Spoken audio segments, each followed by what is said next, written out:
예, 우리 저 뒤에 졸려서 억지로 참고 있는 도저히 안 되겠으면 자 아예 포기하고 근데 기다려서 아까워할 것 같아서 깨운 거야. 자 할렐루야 샬롬 하고 맨 뒤에서부터 우리 반갑고 기쁘게 둘이 앞에서는 또 돌돌 말아 또 포대기를 자 할렐루야 샬롬 하고 인사하십니다. 할렐루야 샬롬 샬롬 우리 아이들 봐 샬롬 샬롬 샬롬 샬롬 하나님 사랑합니다. 이 모습도 보시죠. 예, 우리 여기 모습 보시고 하나님이 웃으십니다. 저도 어떤 면으로 많이 안타까워요. 예, 우리 그 몇 철에 8시 할까요? 근데 또 직장에 출근하면 또 그것도 또 어렵죠. 아주 마음이 아주 그래요. 저도 그래요. 항상 그렇게 막 아무렇지도 않게 씩씩하지만은 않고요. 근데요, 저는 또 제 몫이 있기 때문에 그럴 때일수록 더 힘차게 그렇다고 또 찬양을 막 잘라서 할 수도 없고 뭐를 빼먹을 수도 없잖아요. 우리 예배는 온전하게 드려야 되기 때문에 그렇게 힘들고 괴로울 때는 어떻게 해요? 바깥이 굉장히 추워. 밖에 잠깐만 나갔다 오면 정신이 버떡나요. 저도 여기 앉아있다가 네, 뭐 하다가 막 졸려올 때 있어 낮에. 그럴 때 조금만 움직여서 저 주방에만 갔다 와도 아까 우리 사무엘이 그러죠? 냉장고라고. 맞아요. 저기 냉장고야. 문만 열고 잠깐만 갔다 와도 정신이 번쩍 나요. 피곤해서 졸려올 때도 있는데 때로는 공기 때문에 나른해가지고 졸려올 때도 있어요. 그러니까 예, 천야가 있을 때는 우리 꿈덩이들 지금 뭐예요? 방학이잖아요. 낮에 1시간 정도 자요. 저녁 때 한 5, 6시쯤에서 시간을 내서 예배에 참석할 마음이 있을 때는 열심히 다들 참석하니까 1시간 정도 그렇게 딱 자고 나면 정신이 바짝 나지. 졸려올 때는 정말 만사가 다 싫어. 다 괴로워. 그지? 딱 그냥 그대로 잤으면 좋겠으니 그럴 땐 아예 그냥 포기를 하고 자든지. 근데 우리 예지가 아까부터 써놓고 기다려서 그래서 아까 깨웠어요. 자, 우리 요한일서 2장 15절에서 17절 영원한 가치예요. 아까 저 발음을 했는데도 저는 잘 못할 것 같더라고요. 우리 internal values internal values 아까 우리 열심히 발음했었잖아. 근데 저는 그 eternal이라는 게 enteral이 자꾸 들려서 그게 좀 어렵더라고요. 예, 그 영원한 뭐예요? 영원한 가치. 어떤 것이 과연 우리에게 영원한 가치일까? 아까 솔로몬이 그랬죠? 모든 것이 헛되고 그 솔로몬의 기도예요. 아까 제가 여러분들에게 그 묵상 때 제가 길게 읽어드렸죠? 제가 뭐 기도를 길게 하는 것보다 오히려 성경 말씀을 천천히 읽어드릴 때 그냥 눈을 감으시고 묵상을 하세요. 제가 뭐 다 외워가지고 눈을 감고 줄줄줄 외우면 좋겠지만 저는 그런 실력이 못 돼요. 그래서 그거보다는 차라리 솔직하게 틀리지 않고 읽어드리는 게 나은 것 같아요. 저는 읽어드립니다. 오히려 제가 하는 중언부언하는 기도보다 오히려 나을 것 같아서 그렇게 하니 그것을 눈을 감고 묵상들을 하세요. 그리고 그 말씀이 아주 좋았을 때 저한테 물어보시면 제가 몇 장 몇 절입니다 라고 알려드리겠습니다. 성경 말씀밖에 없죠. 진리시죠. 하나님께서는 요한일서 2장 15절 우리 잘 아는 말씀이에요. 이 세상이나 세상에 있는 것들을 사랑하지 말라. 그렇다고 해서 화합하지 말라는 건 아니에요. 그 사랑하지 말라는 그거는 그죠? 이생의 자랑, 또 뭐예요? 탐욕 같은 거, 또 안목의 정욕, 그런 것들을, 육신의 정욕, 이런 것들을 사랑하지 말라는 뜻이죠. 그렇게 하면 아버지 사랑이 그 안에 없다라고 말씀하시죠. 16절, 이는 세상에 있는 모든 것이 육신의 정욕과 안목의 정욕과 이생의 자랑이니 다 아버지께로 온 것이 아니고 어디에서? 세상에서 온 것이니라. 그리고 졸렸고 집중이 안 될 때 하는 방법 자꾸 읽으세요. 막 참여하세요. 막 찾으세요. 그래가지고 막 읽으면 그러면 졸려움이 달아납니다. 17절 뭐예요? 자, 사무엘 열심히 쓰고 있어요. 요한일서 2장 17절 시작. 이 세상도 그 정욕도 지나가되 오직 하나님의 뜻을 행하는 자는 영원히 거하느니라. 그러니 우리는 영원히 거하려면 이 세상에서도 행복하게 살고 복되게 살고 우리가 또 나이가 들면 어쩔 수 없이 돌아가는데 그때도 복되게 살려면 어떻게 해야 될까요? 예, 그 정욕이 지나가니까 하나님의 뜻을 그대로 따라서 행하라. 인간은 세월이 흐르면 누구나 나이를 먹습니다. 사무엘, 그지? 나이가 벌써 몇 살? 네 나이 몇 살이니? 12살. 남이 가르쳐줘. 넌 몇 살인지 몰라. 너 몇 년에 태어났어? 그건 아니? 응? 너 몇 년에 태어났어? 가르쳐주지 마. 너 몇 년에 태어났어? 어? 그럼 몇 월 며칠? 52. 자, 내일은 무슨 날? 내일은 무슨 몇 월 며칠? 1월 3일. 그 다음 날은 무슨 날? 1월 4일. 1월 4일은 무슨 날? 제스 생일이야. 주일. 그치? 아유, 우리 김종국 형제는 주일이 중요한 게 아니야. 주일이 중요한 게 아니라 자기 색시. 어? 자기 색시. 아유, 진짜 내가 눈이 쉬어서 안 봐야 돼. 왜 또 하필이면 다 앞에 앉아가지고 포대기를 뒤로 둘이 덮고 앉아가지고 난 또 그 여성들이 앉아가지고 우리 집사님들이 그 무릎을 이렇게 무릎 덮개서 앉는 건 봤지만 둘이 그렇게 세트로 아주 내놓고 그 덮는 사람 난 처음 봤어. 그러면 앉아가지고 기껏 얘기하는 게 에스더 생일이요 그런다. 그치? 주일은 별로 안 중요해. 에스더 생일이 중요한 거야. 야 나는 안 먹겠네. 알고 있으니까. 그치? 사무엘은 몰랐지? 응? 사무엘은 몰랐지? 알았어? 그러면 아까 카드 줘버렸어? 카드 아까 크리스마스 카드 거기다 딱 한 자 써가지고 생일 때 주면 더 좋지.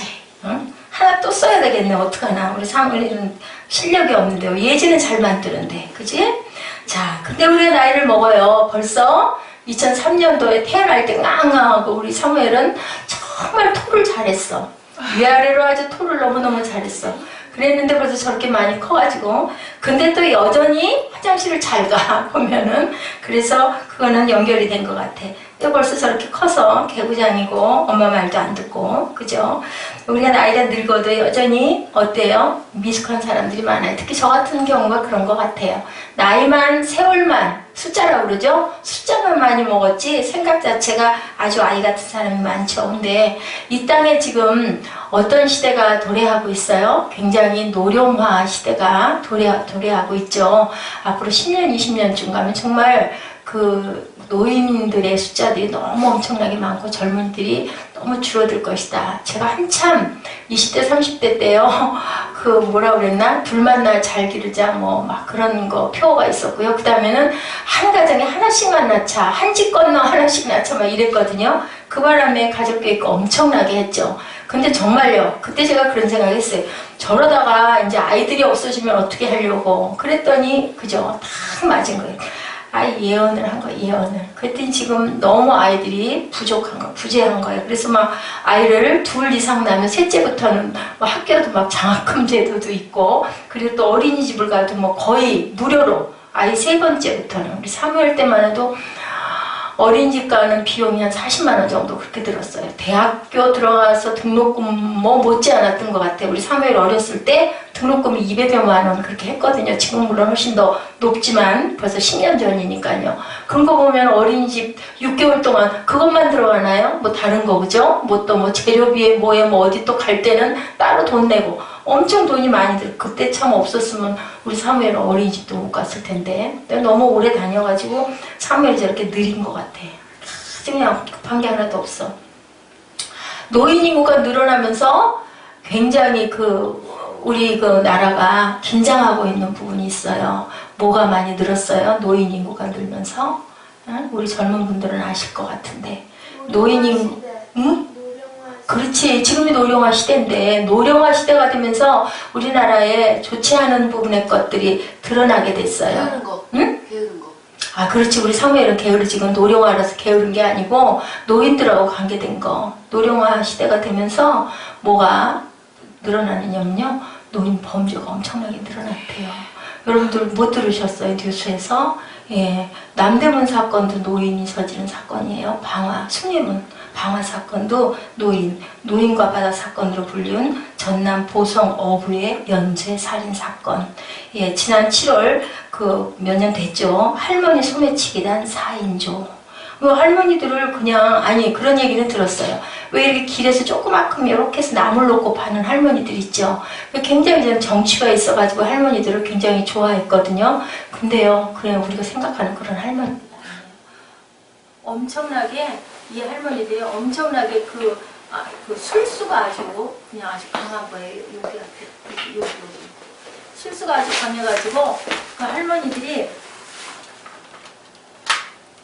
나물 팔고 하는 거 작은 금액을 가지고 그걸 가지고 바가지를 밑에다가 이렇게 얹어놓고 조그만 양을 해서 그렇게 보고 어머 할머니 이거 너무 작아요. 이거 너무 작아서 안 살래요 그러잖아요. 얼마나 심하고 무섭게 욕을 하고 거친지 몰라.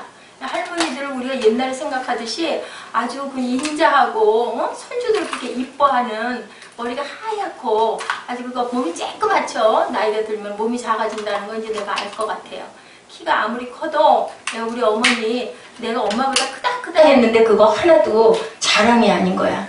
어머니 키가 한 1m 56 되는데 뭐 저는 지금 그거보다 더 작은 걸 보면 우리 어머니는 훨씬 나보다 건강하고 좋으셨던 것 같아요.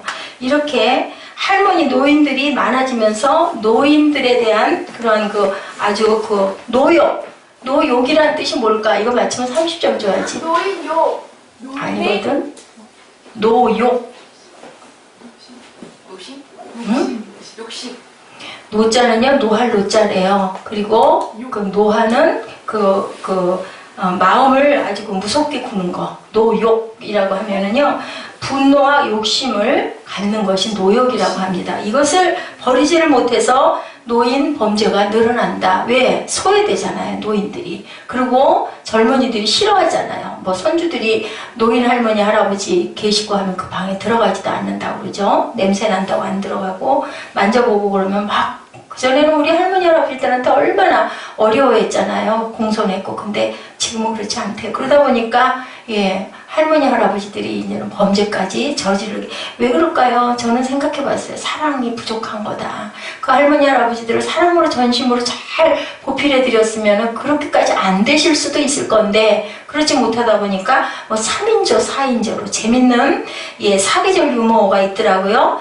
소녀 시절에는 누가 보면 어쩌나, 그죠? 우리 소녀, 저기 저 소녀 앉아있죠? 아직 어린 소녀의 리틀 영이지만, 누가 보면 어쩌나, 그리고 조금 이렇게 약간 얼굴도 발그레해지죠? 처녀가 되면 뭐라 그래요? 아유, 누가 봐도 상관없어가 된대요. 그 다음에는 뭐, 너무 잘 알죠? 아줌마 시절에는 어떻게 돼요? 볼 테면 봐라. 응? 그렇게 된대. 그리고 할머니가 되면, 자, 내 눈에 뵈는 게 없다, 어쩔 거냐? 이렇게 된대요. 할머니들이 그렇게 대담해진다라는 거예요. 노인화 시대가 되면서부터 내 눈에는 뵈는 게 없어. 네 어쩔 건데. 이 노욕과 분노와 욕심을 버리지 못해서 다스리지 못해서 노인 범죄가 많은데 그것만 잘 다스려도 그래서 우리가 그 교회의 역할이 참 클 것 같아요. 교회에서 잘 품어드리고 그죠? 식사 대접도 잘 해드리고 섬겨드리고 그러면은 이런 범죄가 좀 많이 줄어들지 않겠나. 그거 어느 면으로는 잘하는 거예요. 교회에서 뭐 용돈도 드리고, 그죠? 뭐 찜질방도 보내드리고, 또 한의원 가셔서 침도 맞으시라고 권해드리고, 거기 가면은 물리치료 해주시잖아요. 시원하잖아요. 누구든지. 뭐 우리 젊은 사람들 조금 피곤하고 근육 뭉치고 그러면 가가지고 좀 치료받으면 시원하고 좋잖아요. 이렇게 하는 것이 그 할머니 할아버지의 그 소외감 같은 거, 고립감 같은 거를 많이 만져드리는 귀한 역할이 될 것 같다는 생각이 들어요. 자연 연령이 정신 연령의 성숙을 보증하지 못한다. 나이가 많이 먹어도 정신 연령이 그 나이에 미치지 못하는 미숙아들이 많다라는 거죠. 아무리 나이를 많이 먹어도 그런 말 있죠? 나이만 먹었지 정말 철딱서니가 없다라고 얘기를 하죠. 그런데요, 신앙생활의 영향도 마찬가지일 수도 있다라는 거예요. 믿음의 열림이 더해지고 교회에서 보낸 세월이 많아지다 보면 뭐가 올라가요? 직분이 올라가죠. 권사님이 되시고, 그죠? 장로님이 되시고, 또 안수 집사님이 되시고. 우리 김종욱 형제, 저 요즘에 이틀 사흘 된 것 같은데, 그전에도 한 두세 번 마음에 왔었어요. 이름 요셉. 한번 놓고 기도해 보세요. 우리는 교회 직분도 받게 되고 집사가 되고 권사가 되고 장로도 됩니다. 근데요, 그런 교회 직분의 타이틀이 우리 영적 성숙을 따라가지를 못한다. 호조까지 바꾸라는 건 아니고요. 김종욱 형제님 하는 것보다는 요셉하고 부르는 게 훨씬 은혜로울 것 같다. 그 요셉의 성품이 아주 온화하잖아요. 그죠? 마리아를 잘 보필하기도 했었고. 그래서 그런 마음이 든 것 같아요. 왜냐면 어느 그 크리스마스 이브 때 그 아이들 그 동영상이었죠? 그 고삐를 이렇게 붙잡고 가는 모습이 굉장히 눈에 선하게 보여요. 그래서 우리가 문제는 이런 영적 성숙과 영성 미숙의 차이가 무언가. 영적 성숙과 미숙의 차이는 뭔가? 이 차이를 만드는 근본적인 요소의 하나가 바로 가치관이다. 가치관이다. 신앙생활을 오래 한 시간이 중요한 것이 아니라 우리가 과연 신앙적 가치관이 얼마나 변했는가가 중요한 거예요. 그리고요, 교회 생활, 그런 분들 있죠. 그 뭐라고 그러죠? 교회를 잘 지키는 그 간사 아니에요. 교회 집사 아니에요. 교회에서 생활하시는 분들이 있거든요. 그 어떤 큰 중형 이상 교회는요, 예, 그런 분들을 뽑아요. 찾아요. 그래가지고, 그 교회에서 생활하면서 따로 이제 물론 성전에서가 아니고 따로 조그만한 집이 있어가지고 그런 분들을 놓고 생활을 하게 하시고, 거기서 생활하고 교회를 돌보는 거죠. 누가 교회에서 아무도 없을 때 누가 찾아오거나 하면은 그 응대도 하고, 간사하고는 조금 달라요. 그런데 여러분들 중요한 부분이 있어요. 제가 오늘 그 마음이 자꾸 들어서 예배 도중에 제가 중간중간 순간순간 말씀을 드리니 들으세요. 교회에서 생활하다 보면 나도 모르게 굉장히 나태해지기가 쉬워요. 그건 이제 제 경우를 말씀을 드리는 거예요. 교회 오래 있으면 기도도 많이 할 것 같고, 그죠? 찬양도 더 많이 할 것 같고 한데 그냥 생활이 돼버리는 수가 있어서 기도도 좀 더 소홀해지고 그냥 예배만 드릴 뿐이지 뭔가 열정, 그리고 오고 가는 그 거리가 굉장히 중요하구나라는 생각을 해요.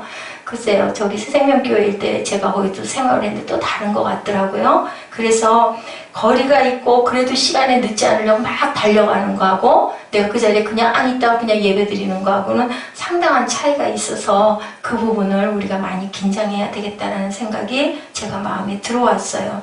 이런 문제, 영적 성숙과 미숙의 차이 우리 한번 보죠. 예, 신앙생활을 오래 한 시간이 중요한 것이 아니다. 중요한 것은 우리의 가치관이 중요하다. 다른 말로 하면 성경이 가르치는 성경적 가치관을 붙들고 살고자 하는 모습이 과연 우리에게 있는가라는 것을 돌아봐야 된다. 굉장히 마음의 염려가 되더라고요. 성경적 가치관과 비성경적 가치관의 차이 우리 한번 보죠. 성경적 가치관의 핵심은 세속성, 네, 그리고 순간성이라고 할 수 있다. 비성경적 가치관이 세속성, 순간성. 자, 무슨 뜻인지 이해해야지. 자, 비성경은 뭐야? 성경적인 건 뭐고 비성경적인 건 뭘까? 진실과 거짓. 비성경, 성경적이지 않은 것. 비성경적이라는 것은 성경적이지 않은 반대의 것을 얘기를 하는 거예요. 그런 건 뭐다? 세속성이란 뜻은 뭘까? 무거워. 새로운 성경. 세속. 새로운 속성. 세속. 자, 세자는 무슨 세자일까? 새로운 새. 새로운 씨. 세상. 새. 세상 속에 있는 속성이다라는 거예요. 세상 속에 있는 속성. 그런 속성을 갖기가 쉽다. 또한 순간성. 마음의 변화가 너무 쉽게 왔다 가버리는 순간적인, 우리가 헛되니 이것도 순간이라고 그러거든요. 솔로몬은 그렇게 오랫동안 40년 이상을 치리를 하고 그 영화를 다 봤는데 결국은 헛되다라고 가서 깨달은 거죠. 모든 게 다 헛되고 영원한 것은 하나님의 나라밖에 없다라고 하고 갔어요. 어떤 분이 교회 생활을 오래 했어도 여전히 세상을 사랑하고 순간적인 가치에 붙들려 살고 있다면 여전히 영적으로 미숙한 성도다. 예, 집에서 깜짝깜짝 놀래요. 막 화장실에서 막 시끄러운 소리가 나서 귀를 기울이고 막 그 드라마 하는 그런 영상, 그런 그 소리가 막 들리다 보면 참 마음이 많이 아파요. 그 보라 잠에 왔을 때 내가 어때? 되게 조용하고 좋지? 좋다고 그러더라고요.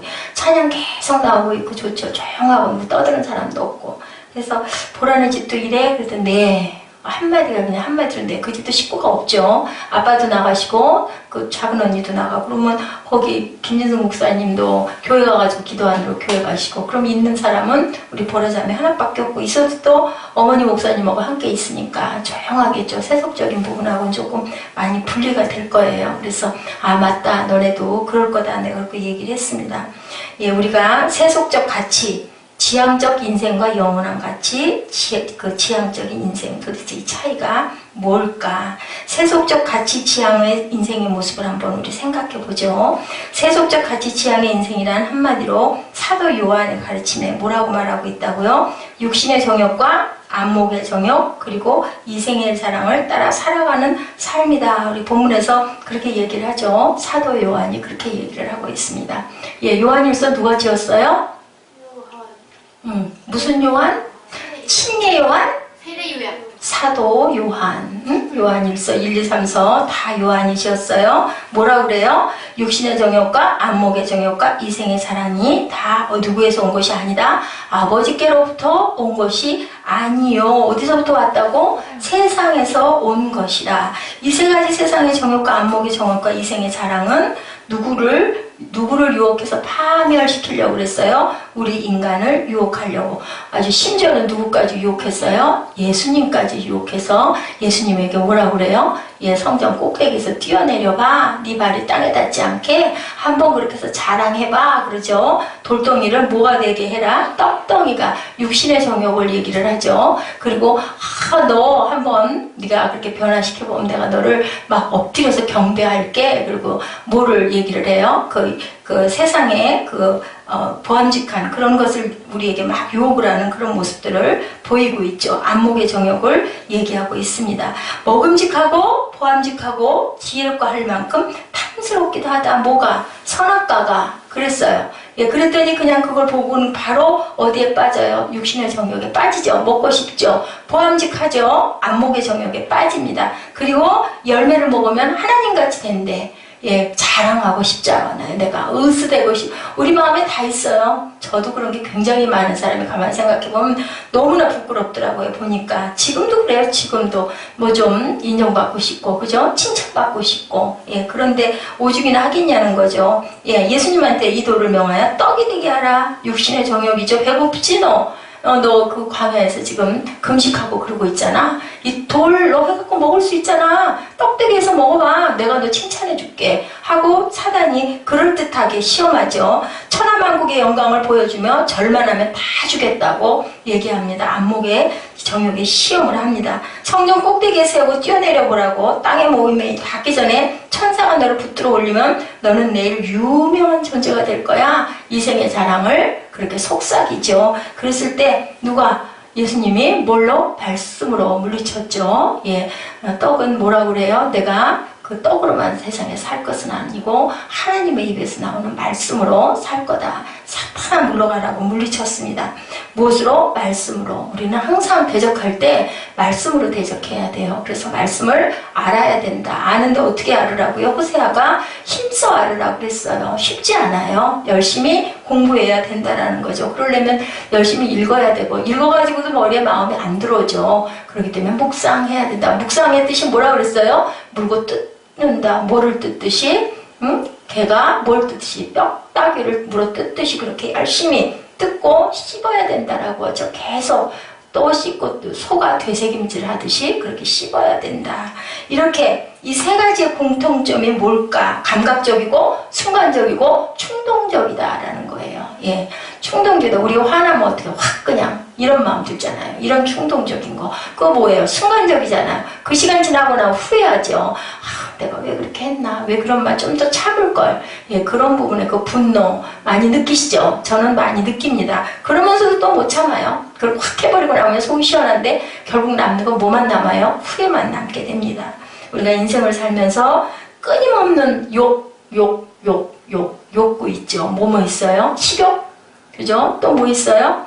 식욕, 수면욕, 아까 얘기 막 졸려왔던 것처럼 그거 넘어갔네? 응? 수면욕, 그리고 또 뭐 있어요? 성욕, 그죠? 이런 모든 것, 우리 기본적인 것들, 인간에게 하나님이 주신 아름다운 것들이에요. 근데 그것이 하나님보다 앞서서는 안 되죠. 또 있네요. 명예욕, 그죠? 권력욕, 재물욕, 다 있죠. 그런 부분들. 그것도 전혀 없으면 세상을 뭘로 살겠어요. 그런 것도 좀 성취하면서 살 줄 알아야 된다는 거죠. 근데 인생의 생존의 욕구가 아니냐? 맞죠. 항변하는 거 맞아요. 근데 그것이 욕구 그 자체를 정죄하는 게 아니라 성경이 경계하는 정욕이 되는 것이 중요하다. 그렇게 돼서는 안 된다. 세상 살아가면서 꼭 필요한 것이지만 예를 들면 내가 밥을 먹기 위해서 살기 위해서 밥을 먹는 거랑 밥을 먹기 위해서 돈을 버는 거랑은 다르다는 거죠. 우리가 기본적으로 영유하려고 돈을 벌어서 밥을 먹어야 되는 건 맞는데 맛있게 아름답게 멋지게 먹으려고 그 먹는 것에 집착을 해가지고 온전하게 그것만 목표가 돼가지고 돈을 벌어서는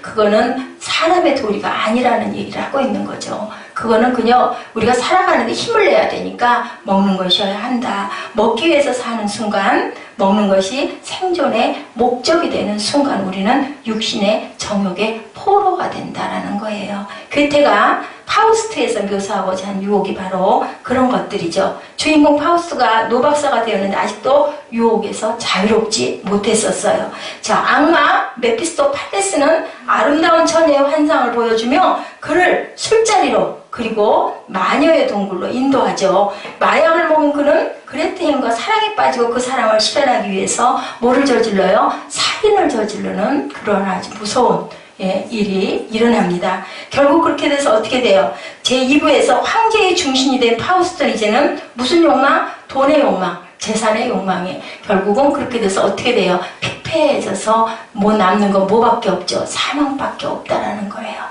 우리도 모르게 나도 모르게 야금야금 조금 누가? 사탄이 우리를 먹어 들어간다. 우리 사무엘 무슨 얘기인지 알겠어요? 그러니까 나쁘다 한 거 사무엘 알아 몰라? 그러면 안 된다 나쁘다 알아야 몰라요?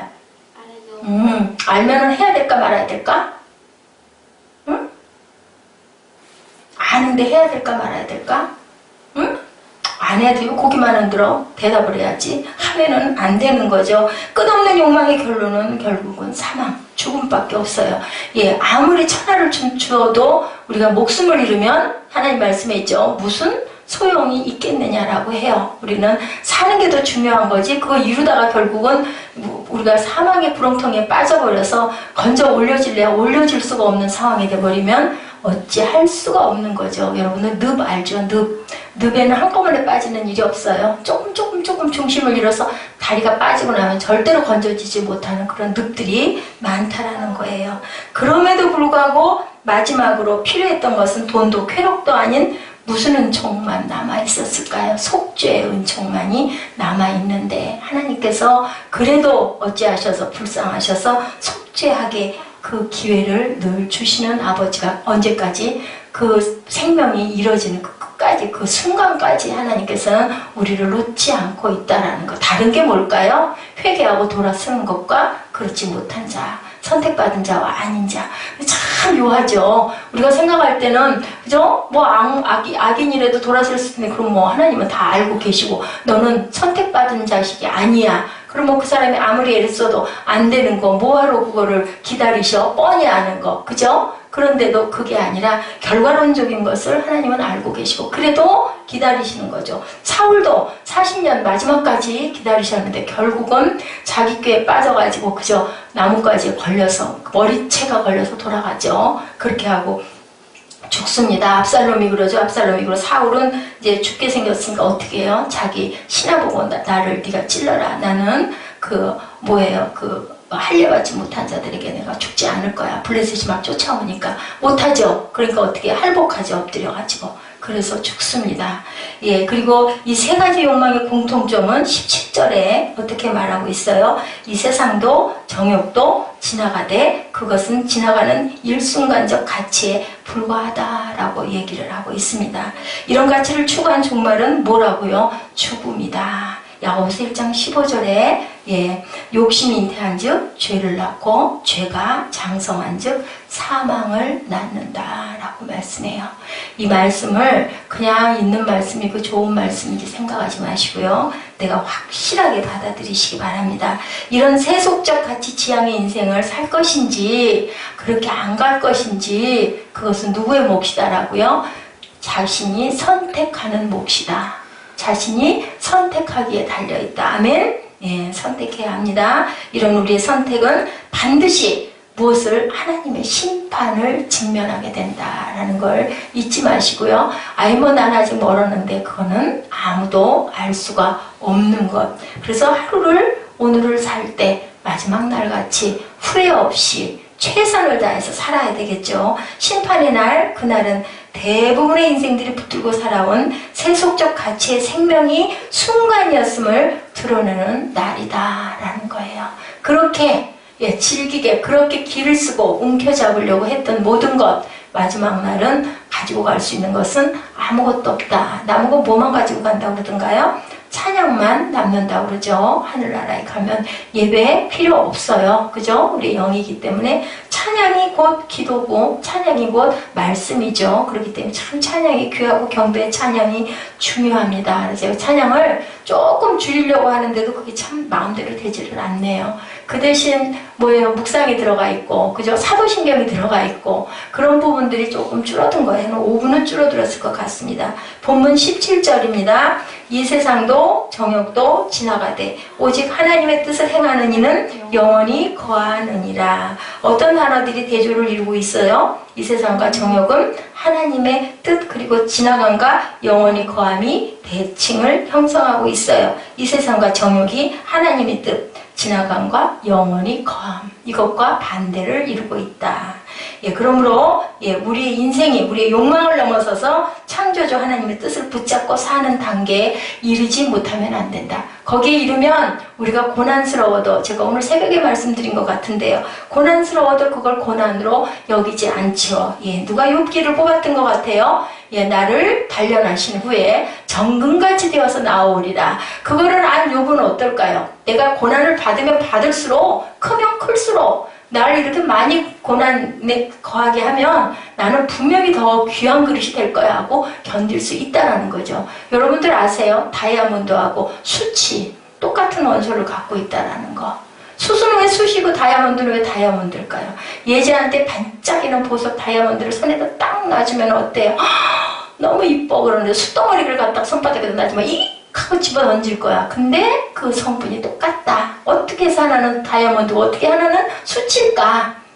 그냥 땅속에 굴러다니다 나오면 숯덩어리가 되고요. 오랫동안 들어있다 나오면 그것이 수천 광년 밑으로 내려가 막 열에, 그죠? 불에 견디고 세월을 녹고, 그래서 결국 그것이 빠져나오면 다이아몬드 또 나와가지고 또 어떻게 해요? 막 깎죠. 깎고 정련하고 용광로 속에 타고 나오면 아름다운 빛을 내는 다이아몬드. 얼마나 비싸요? 비싸니까 왜 그럴까요? 귀하니까, 희귀하니까. 다이아몬드는 그렇게 아주 모든 여성들의 결혼할 때 예물로 딱 받죠. 예쁘게 자그만 거 하나를 끼워가지고 너무 반짝반짝 예쁘잖아요. 근데 그게 숯덩어리래. 그거 생각해보면 뭐 귀해? 근데 다르게 보이죠. 우리 인생의 그릇들이 그렇게 다르다는 거예요. 그 얘기 있죠? No cross, no cross, no crown. 그죠? 우리가 십자가가 없이는 면류관도 없다라는 말과 똑같습니다. 그러면 우리가 환경이 좋고 편하고 그러면 하나님 찾겠어요? 그죠? 너무 좋으니까 룰루랄라 놀러 다니기 바쁘고, 그죠? 뭐 맛있는 거, 재밌는 거, 멋진 거, 그죠? 입기에 바쁘죠?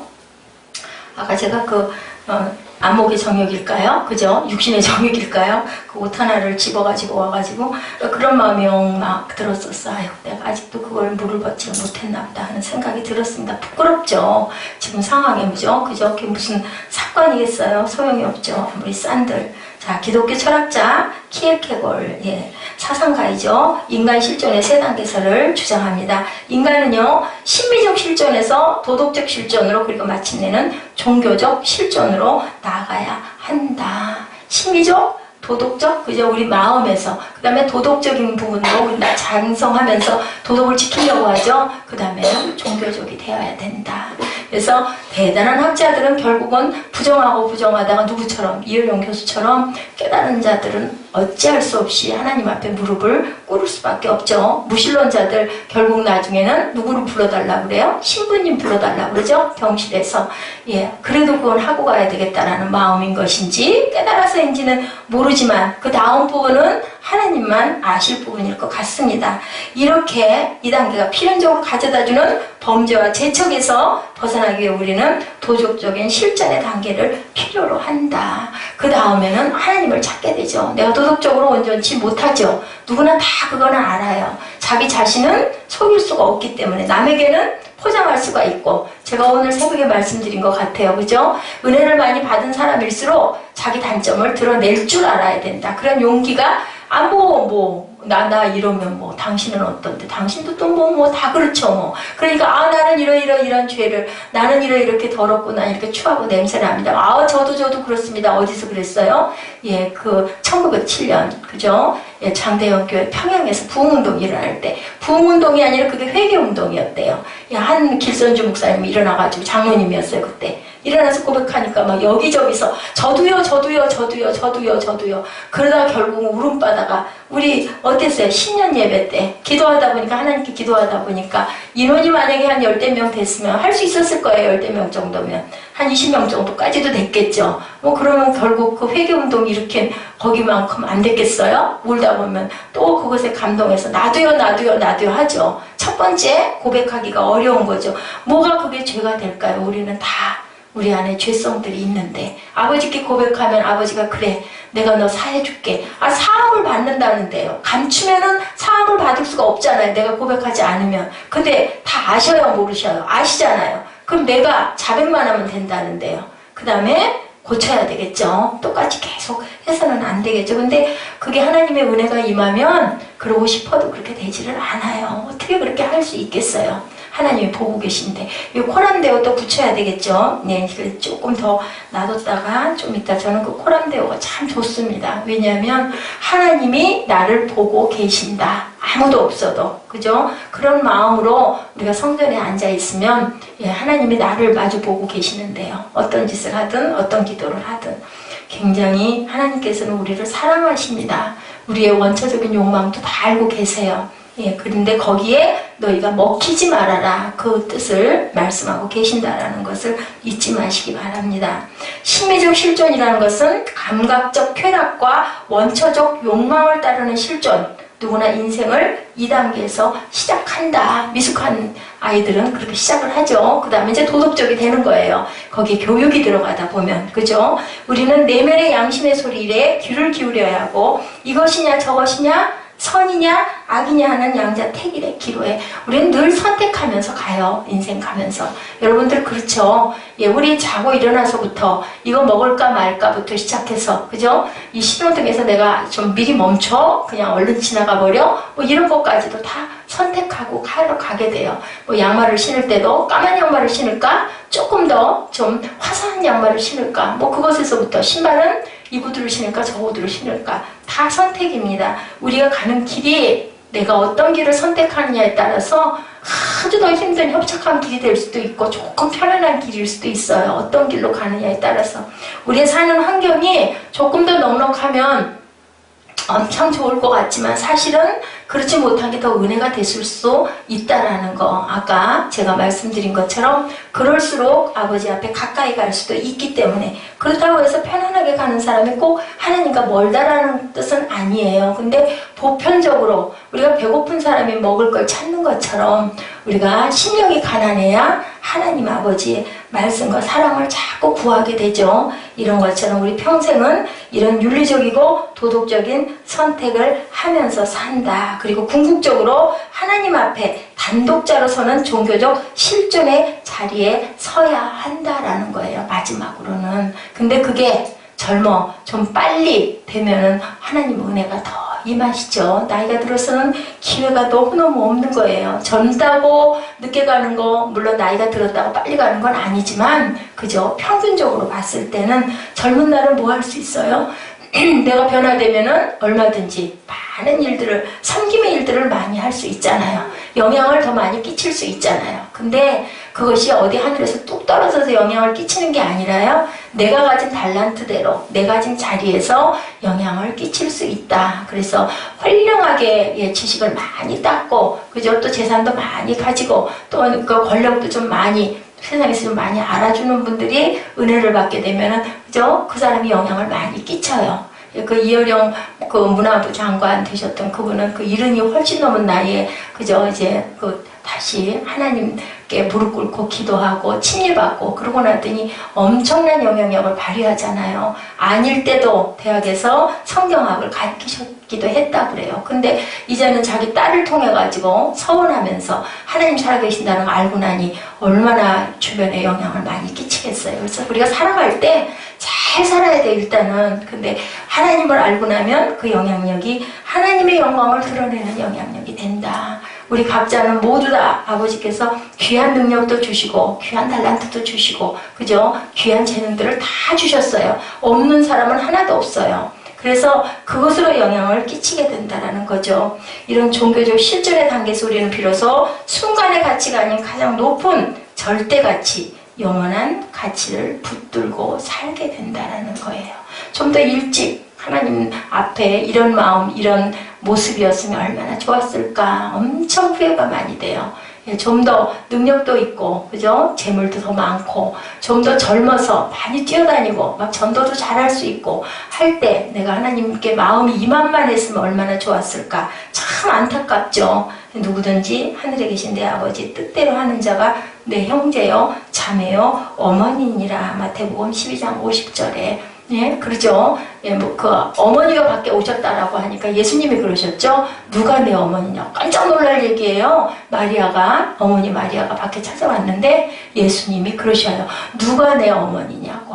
예? 내 형제요, 자매는 누구? 하늘에 계신 아버지의 뜻대로 하는 자가 바로 내 형제요, 자매요, 내 어머니고 내 부모다. 그러니까 우리는 주 안에서 모두 다 형제, 자매. 그죠? 우리는 다 한 가족이죠. 요한은요, 한평생 아버지의 뜻을 이루고자 전도하고 사랑하는 일에 자신의 전부를 바치면서 살았어요. 요한이 성품이 얼마나 고약했게요. 우레의 아들이라 해서 우레가 뭔지 알죠? 우르릉 꽝꽝 우리 그 하늘에서 치는 천둥 번개 그 우레의 아들이다 할 만큼 성질이 아주 다혈질 급했어요. 누구도 그랬어요. 베드로도 그랬죠. 한 성질 하는 사람들이 열정도 또 그만큼 있어요. 성질도 호나하면서 온유하면서 하나님에 대한 열정만 막 있으면 얼마나 좋겠어요. 근데 대개는 보면 그렇지가 않은 거죠. 성화가 되어 가면서 닦여갑니다. 그것에 장점적으로 작용을 하게 되죠.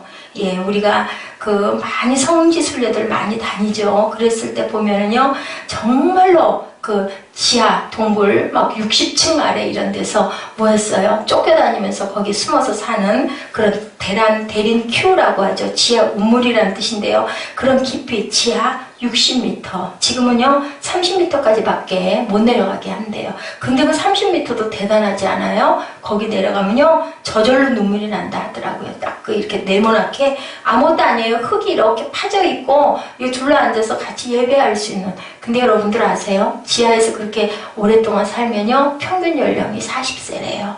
더 이상은 살 수가 없대요. 공기며 얼마나 습기며 얼마나 힘들겠어요. 그리고 세상에 먹을 거나 무슨 그죠? 뭐 채소나 아무것도 없을 거 아니에요. 그게는. 그럼 가지러 나올 때는 언제? 밤중에. 아무도 없을 때 뭐를? 양이나 이리에 가죽을 뒤집어 쓰고 짐승처럼 기어 나온대요. 그렇게 해서 와서 필요한 것들을 이렇게 사가지고 들어가서 또 그렇게 들어가서 살고. 왜요? 예배의 자유, 신앙의 자유를 지키기 위해서. 우리는 정말 그런 데 되면 정말 호강한 거 아닐까요? 정말 행복한 거 아닐까요? 한번 상상을 해보세요. 그래서 성지순례 거기를 가보면 모든 사람들이 운대요. 모든 사람들이. 뭐 아름답고 좋고 뭐 예수님 가신데 뭐 가보려고 이렇게 해서 떠났는데 그 지하 거기를 한번 들어가 본 사람들은 그러니까 좋은 거예요. 회개하고 정말 변화가 돼서 온다고 하더라고요. 영화에서나 소설 속에 있을 법한 지하 세계를 경험하는 것, 다녀온 사람들에게 정말 충격이었다. 상상을 초월한 장소다. 여러분들 꼭 가보시기 바랍니다. 지하도시, 예, 그렇게 얘기하고 있어요. 대린 큐를 통해 나의 모습, 나의 신앙이 너무나 부끄러웠다. 인간이 살아가기에는 최악의 상황에서 살아간 믿음의 사람들의 역사적 장소를 보며 신앙을 지킨다는 것의 의미가 목숨을 걸고 지켜야 한다는 수준이라는 것을 다시 한번 깊이 느끼게 한다라고 다녀온 분들이 이렇게 소감을 얘기합니다. 그리고요, 몸 하나 빠져나오기 힘든 굴속들의 삶의 터전으로 살았던 그들의 주님 사랑이 어떠했는지, 과연 우리는 그만큼 사랑한다라고 고백할 만큼 하고 있는지 저도 자신이 없습니다. 마음으로 전해오면서 숨쉬기조차 힘들 정도로 가슴이 저려왔다. 그날 일정을 마치고 잠자리에 들어서도 깊은 잠을 이루지 못했다. 주님께 다만 회개의 기도를 드릴 수밖에 없었다. 우리 그럴 것 같죠? 얼마나 거기가 참담하고 기가 막히고 숨조차 쉴 수 없을 만한 그런 공기 속에서 그냥 죽는 거죠. 근데 그냥 죽는 것보다 나 하나님 모시고 정말 부활신앙이 아니면 그 짓을 하겠어요? 나 예수 안 믿을 거야 하면은 살 수 있잖아요, 밖에서. 근데 그 박해를 당하고 붙들려 가면 죽으니까 그 밑으로 그렇게 들어간 거예요. 이들의 지하 인생을 단적으로 묘사하는 말씀이요, 히브리서 11장 25절입니다. 우리 히브리서 11장 25절 찾아서 한번 고백해 보시죠. 히브리서 11장 25절입니다. 우리 꿈덩이들은 찾을 생각도 안 하고 앉아있네. 우리 사무엘. 히브리서 11장 25절. 빨리 잘 찾잖아. 어른들보다 더 빨리 찾으면서. 시작.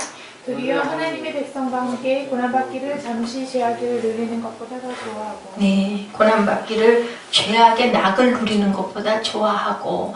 말씀은 이렇지만요, 실제 두 가지 중에 너 뭐 선택할래 하면은요 어려워요. 그죠? 왜 사람들이 죄를 지을까요? 죄는요 뭐가 있어요? 쾌락이라는 게 있어요. 죄는 마약을 왜 해요?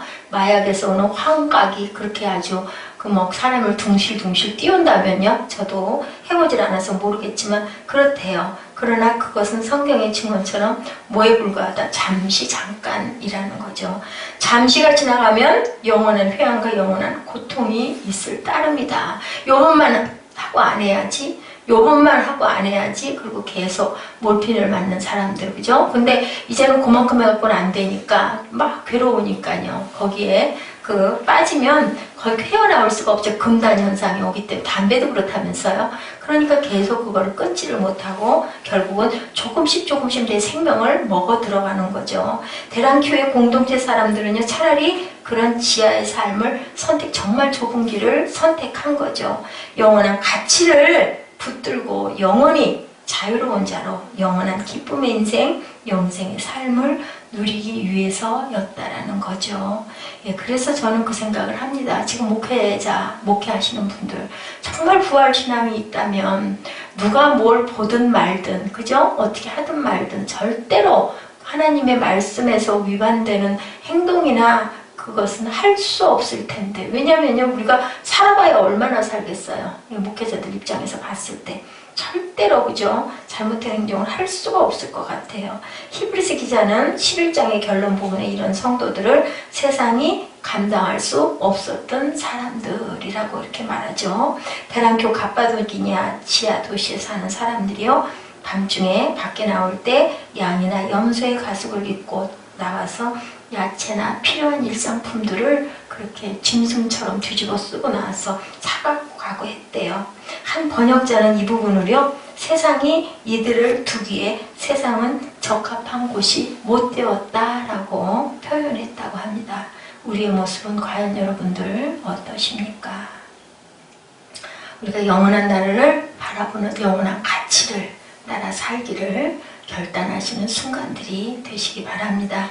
이제 2015년 새해가 시작됐고 또 새로운 한 쌍이 태어났고 새로운 가정이 이제 서가는데 우리가 과연 이 가정을 어떻게 세워갈까? 둘이 두 손 꼭 붙들고 혼자 가는 게 싫어서 둘이 함께 가기로 약속했으면 믿음의 반석 위에 영원한 가치를 사모하시는 여러분들 되시기를 주님의 이름으로 축복합니다. 로마서 10장 14절 15절 우리 함께 고백하시고 기도하는 시간 갖도록 합니다. 로마서 10장 14, 5절입니다.